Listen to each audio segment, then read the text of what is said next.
Selamat pagi atau selamat sore untuk adik-adik keperawatan. Kembali kita berjumpa dalam mata kuliah MSDM. Untuk materi kali ini adalah tentang konsep pengembangan SDM.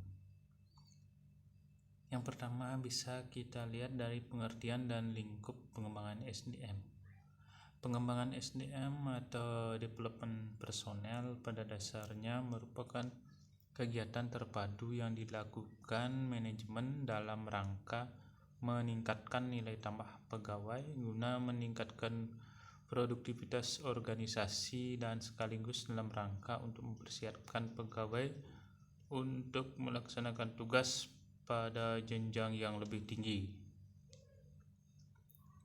Menurut Hasibuan, pengembangan adalah suatu usaha untuk meningkatkan kemampuan teknis, teoritis, konseptual, dan moral karyawan sesuai dengan kebutuhan pekerjaan atau jabatan melalui pendidikan dan latihan.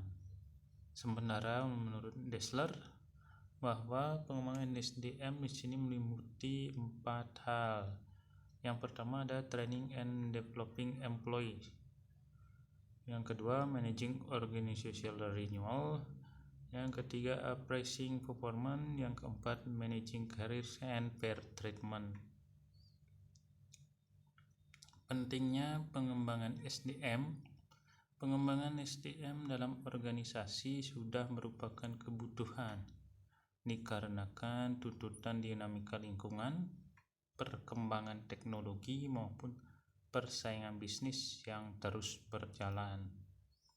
Hal tersebut sebagaimana dikemukakan Hasibuan bahwa pengembangan karyawan ini dirasa semakin penting manfaatnya karena tuntutan pekerjaan atau jabatan sebagai akibat kemajuan teknologi dan ketatnya persaingan di antara perusahaan sejenis.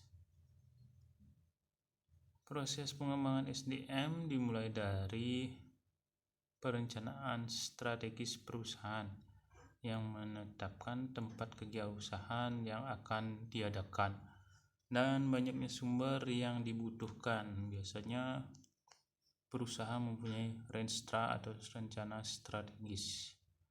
Dengan kata lain bahwa titik awal program SDM terletak pada rencana strategi perusahaan yang dialihkan ke rencana sumber daya manusia tentang berapa banyak dan jenis tenaga kerja yang dibutuhkan pada masa yang akan datang. Ini berarti peran strategis pengembangan SDM selayaknya dimulai dengan analisis kompetensi SDM saat ini, kemudian membandingkannya dengan kebutuhan. Untuk menentukan secara tepat kebutuhan pengembangan SDM diperlukan sekurang-kurangnya 3 analisis bagaimana dikemukakan oleh Goldstein dan Buckton. Yang pertama ada organizational analysis, yang kedua job task analysis, dan yang ketiga ada person analysis. Organizational analysis ini adalah analisis organisasi, suatu analisis yang dilakukan untuk tujuan menjawab pertanyaan tentang bagaimana dari organisasi yang harus dikembangkan, bagian mananya yang harus dikembangkan. Untuk hal tersebut, cara yang dapat ditempuh adalah dengan mengadakan survei mengenai sikap pegawai terhadap kepuasan kerja, persepsi pegawai, dan sikap pegawai dalam administrasi. Selain itu juga dapat memanfaatkan turnover, absensi, kartu pelatihan, daftar kemajuan pegawai, dan perencanaan pegawai. Yang kedua ada job or task analysis.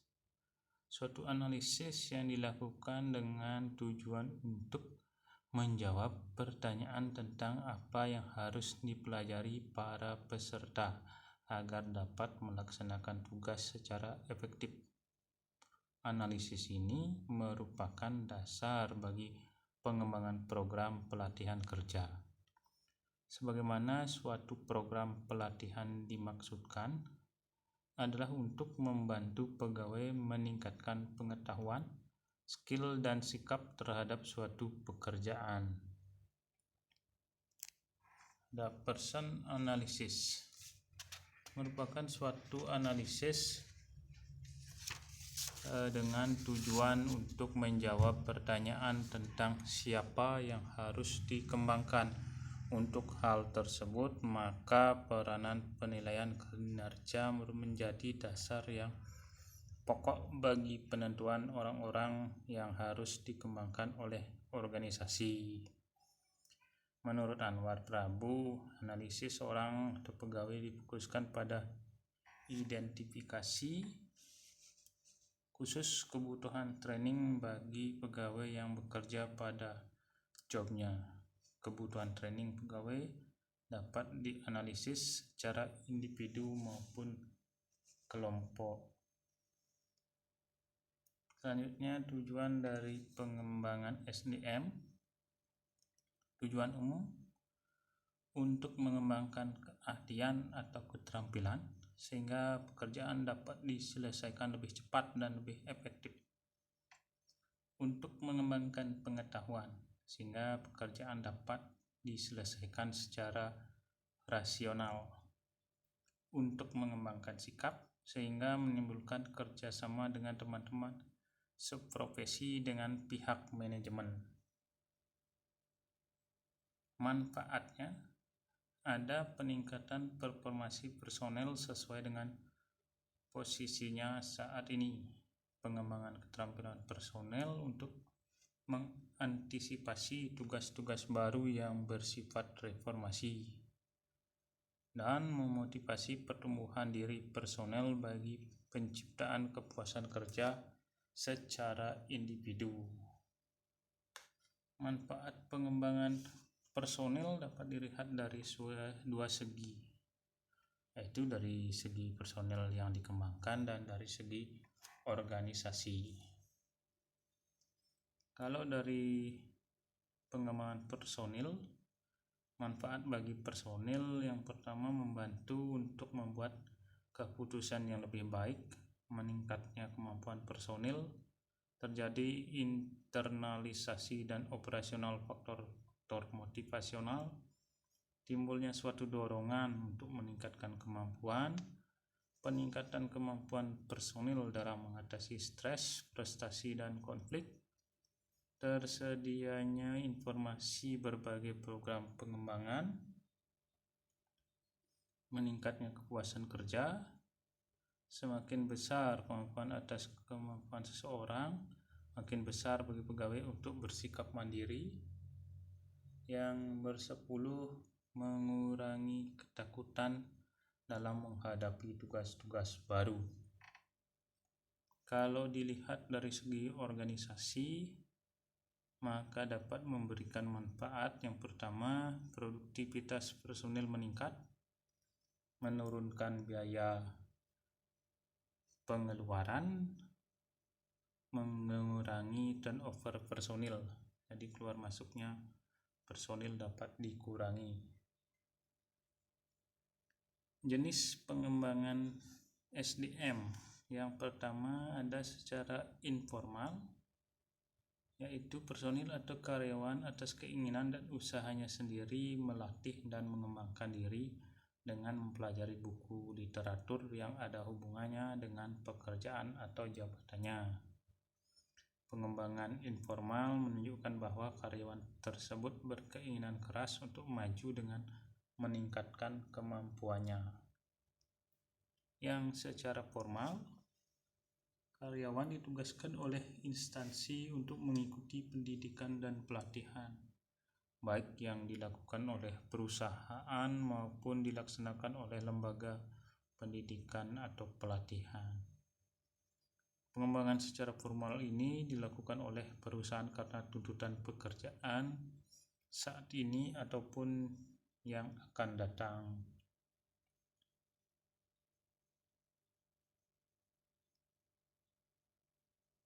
Jalur-jalur pengembangan SDM.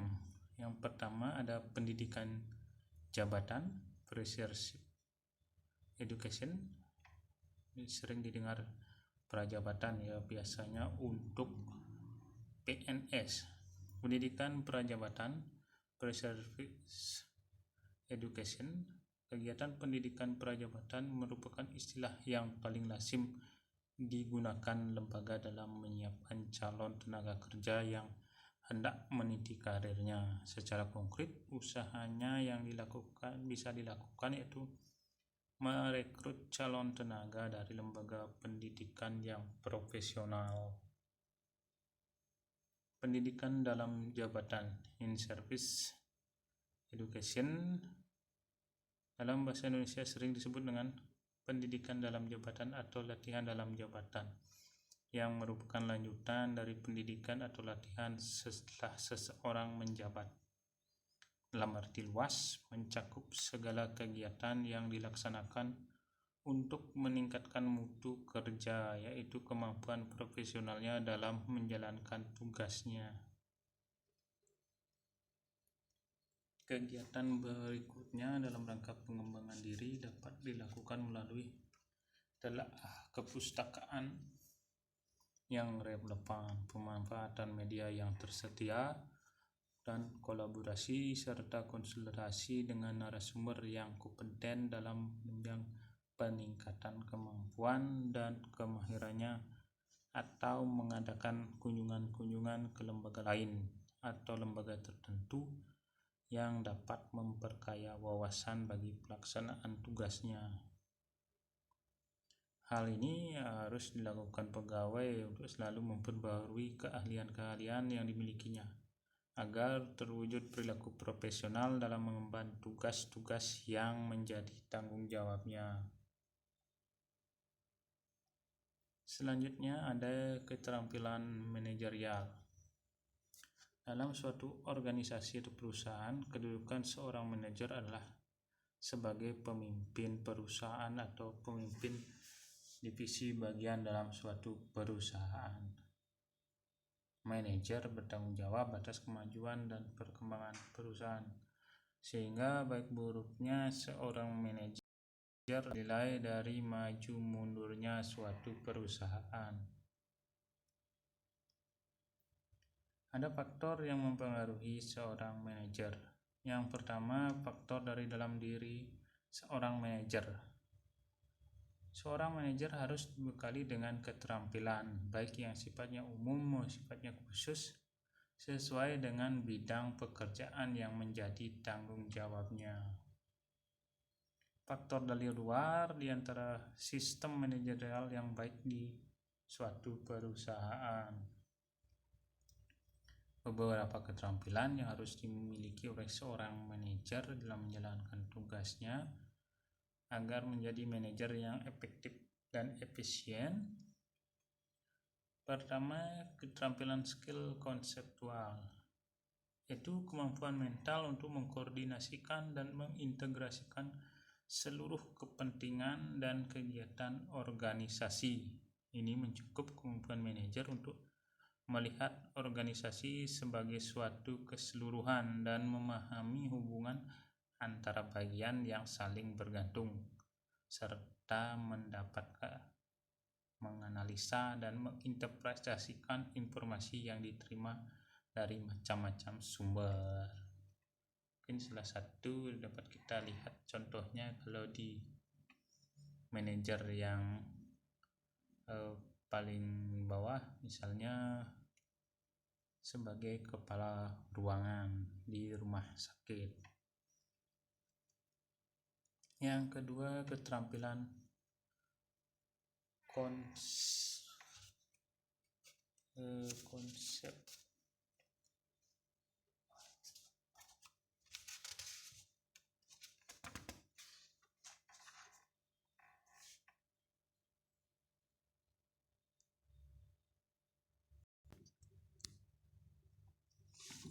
Untuk yang kedua itu adalah keterampilan kemanusiaan. Jadi ini yang di slide itu sama dengan yang nomor 1 tadi. Yang kedua adalah keterampilan kemanusiaan, yaitu kemampuan untuk bekerja dengan memahami dan memotivasi orang lain, baik sebagai individu maupun kelompok. Manajer membutuhkan kemampuan ini agar dapat memperoleh partisipasi dan mengarahkan kelompoknya mencapai tujuan. Yang ketiga adalah keterampilan administrasi. Seluruh keterampilan yang berkaitan dengan perencanaan, pengorganisasian, penyusunan kepegawaian, dan pengawasan. Keterampilan ini mencakup mengikuti kebijaksanaan dan prosedur, mengelola dengan anggaran terbatas, dan sebagainya. Keterampilan administratif merupakan perluasan dari keterampilan konseptual. Manajer melaksanakan keputusan melalui penggunaan keterampilan administratif dan kemanusiaan. Itu berarti gabungan. Yang ketiga ini gabungan antara keterampilan pertama yaitu konseptual, yang kedua keterampilan kemanusiaan. Yang keempat ada keterampilan teknik, kemampuan untuk menggunakan peralatan-peralatan, prosedur-prosedur atau teknik-teknik dari suatu bidang tertentu seperti akuntansi, produksi, penjualan, atau pemesanan, dan sebagainya. Dari keempat keterampilan tersebut, mana yang harus dikedepankan? Tergantung dari tipe perusahaan yang dijalankan, tingkatan manajerial, fungsi yang sedang dilaksanakan. Namun begitu, setiap keterampilan tersebut harus dimiliki setiap manajer, sehingga seorang dapat menjadi seorang manajer yang efektif dan efisien. Satu hal yang harus diperhatikan adalah untuk tingkatan manajemen yang berbeda akan berbeda pula kebutuhan atas keterampilan tersebut. Contoh, pada posisi manajer puncak akan lebih membutuhkan keterampilan konseptual dibandingkan pada manajer lini pertama yang membutuhkan keterampilan teknik. Pada posisi manajer tingkat menengah dan manajer tingkat bawah lebih membutuhkan keterampilan kemanusiaan, administratif, dan teknik. Dalam posisi manajer tingkat menengah dan bawah, yang diperlukan adalah lebih pada pengawasan yang melibatkan banyak keterampilan kemanusiaan dan teknik. Sekian dari saya untuk materi kali ini. Silakan nanti dipelajari lagi. Setelah ini kita akan memasuki sesi diskusi. Terima kasih banyak. Selamat belajar kembali dan tetap jaga kesehatan.